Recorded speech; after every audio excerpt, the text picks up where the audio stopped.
We will start with the first stage, that is ensuring that the patient satisfies certain preconditions, and there are 3 that must be met. So the scan does show a large subarachnoid hemorrhage with a First of all, the patient must be deeply comatose, unresponsive, apneic, and on a mechanical ventilator.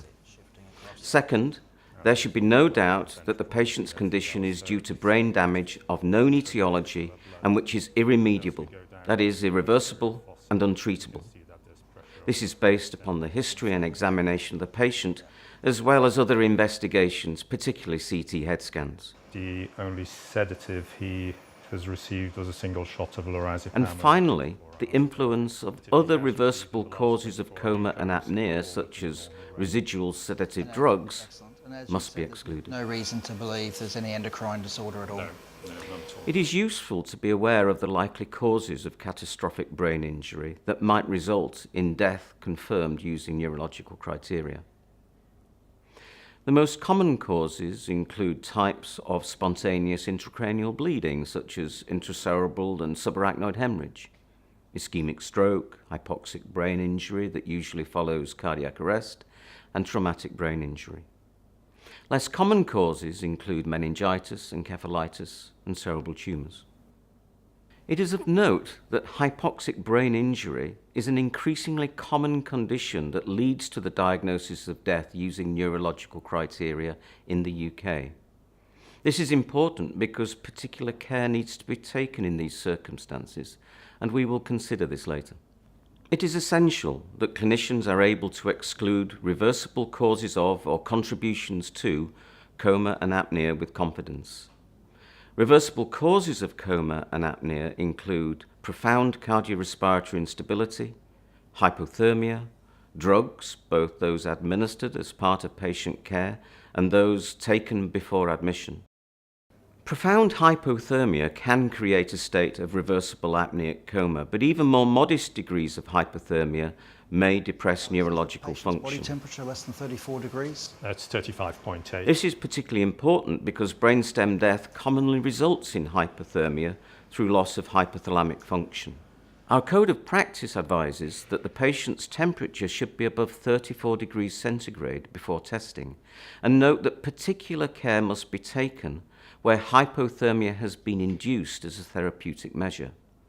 In such circumstances, normothermia should have been restored and maintained for at least 24 hours before testing is considered.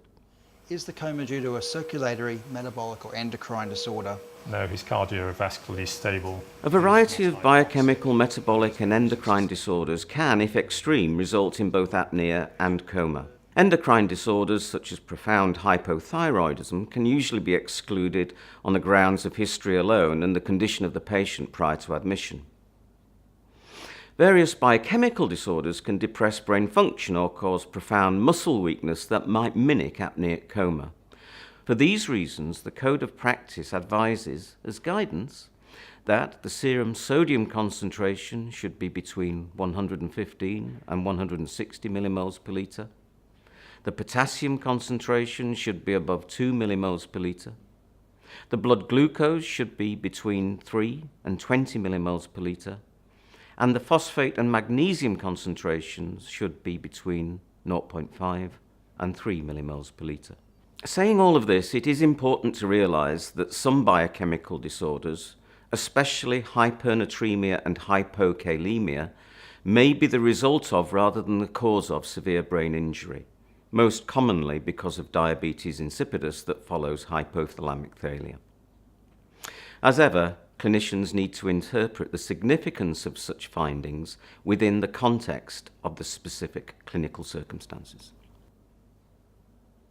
Moving on, it is vital to exclude drug intoxication as a cause of apneic coma. Can you tell us when this man's sedation was stopped?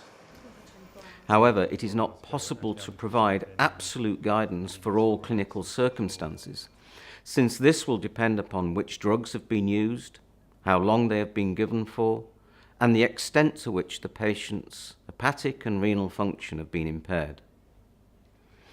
There will be some occasions when short-acting drugs such as propofol and remifentanil have been used and hepatic and renal function are normal, that testing can be considered within a few hours of the drugs being discontinued.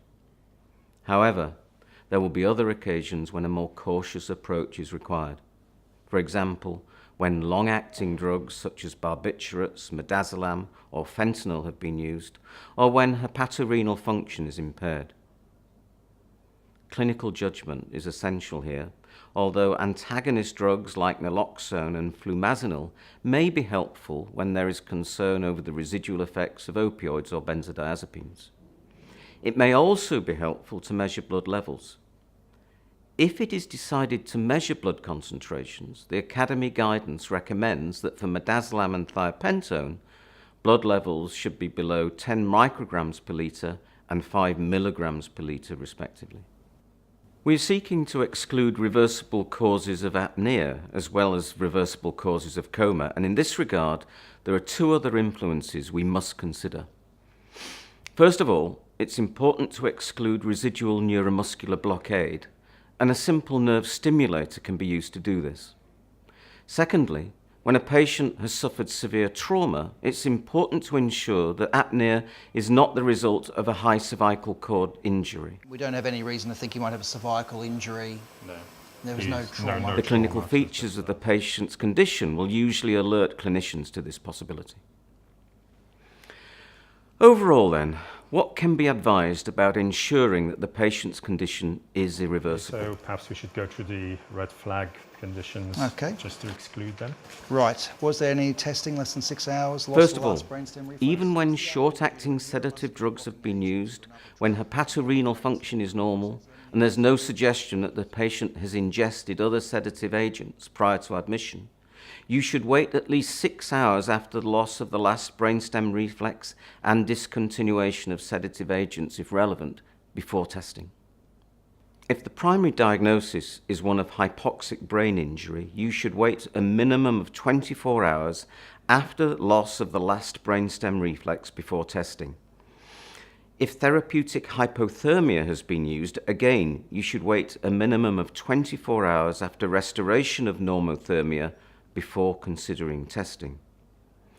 If fentanyl has been given by prolonged infusion, be aware that its rate of elimination is very context sensitive and may be prolonged. In patients with pre-existing neuromuscular disorders, remember that they may be exquisitely sensitive to low concentrations of sedative drugs. And finally, be aware that reversibility may be seen in patients with focal inflammatory lesions such as brain abscess or conditions that are restricted to the posterior fossa, for example, a brainstem stroke.